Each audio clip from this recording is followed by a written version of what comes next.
what's going on, everybody? I'm Noah from PhoneDog.com, and you know, everybody in Sprint and Palm land is waiting for the Pre to come out. But in the meantime, Sprint and Palm dropped an interesting little device on us, you know, kind of a little bit of a harbinger of things to come in certain ways. It's the Treo Pro.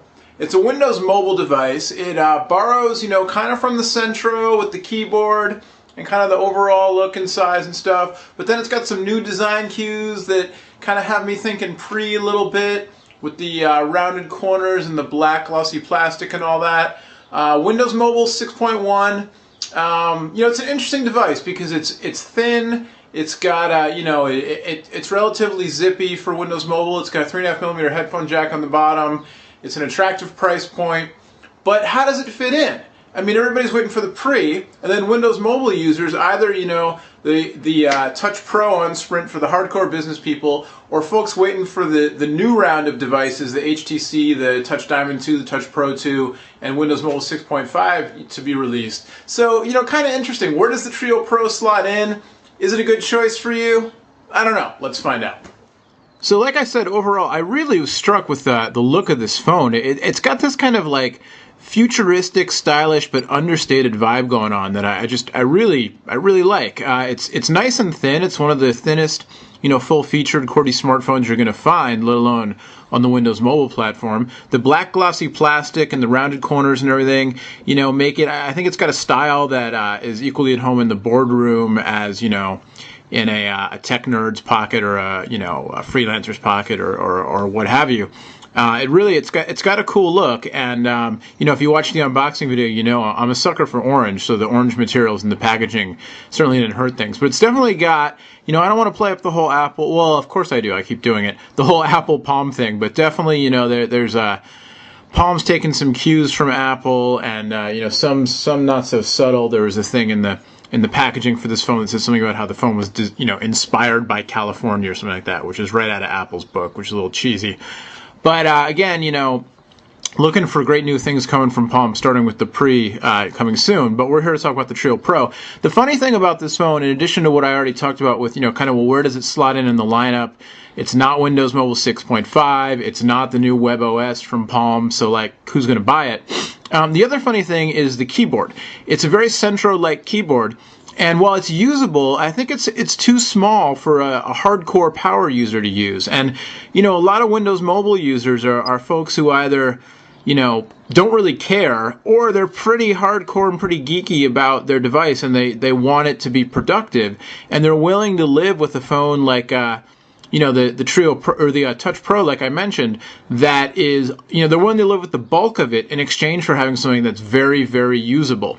And so the Treo Pro, you know, nice big keys on it. The Touch Pro, I keep saying Treo Pro. The HTC Touch Pro has nice big keys, very easy to type on in all of its different incarnations, including the Sprint version.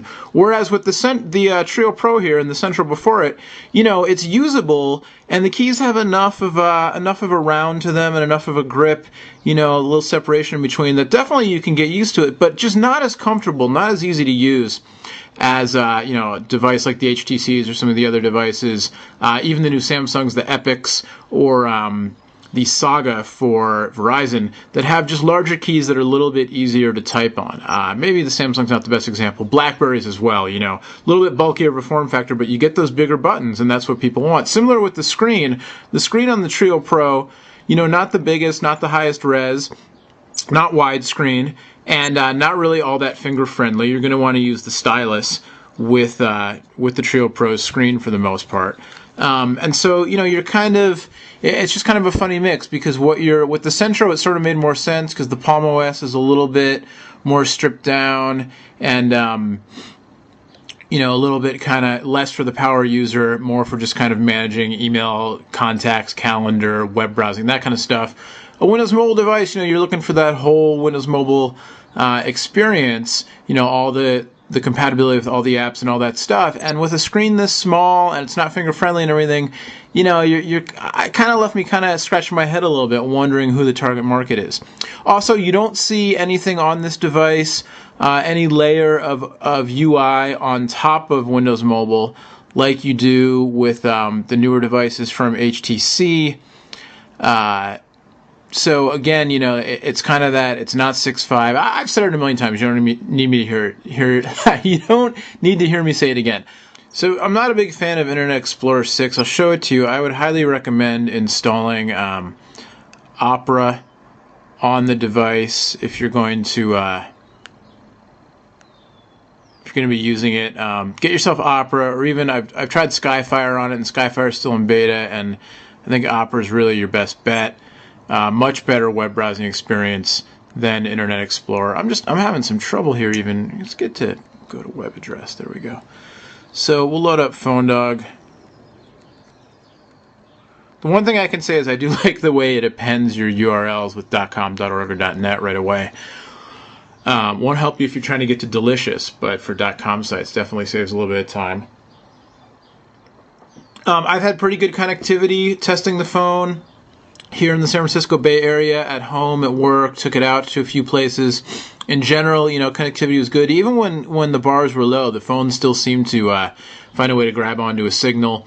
It's EVDO Rev A, so your data speeds are going to be pretty fast. You know, with Sprint, my experience has always been pretty good with them. I find they have, you know, at least where I am, the connections are solid, the voice quality is solid, the data's fast.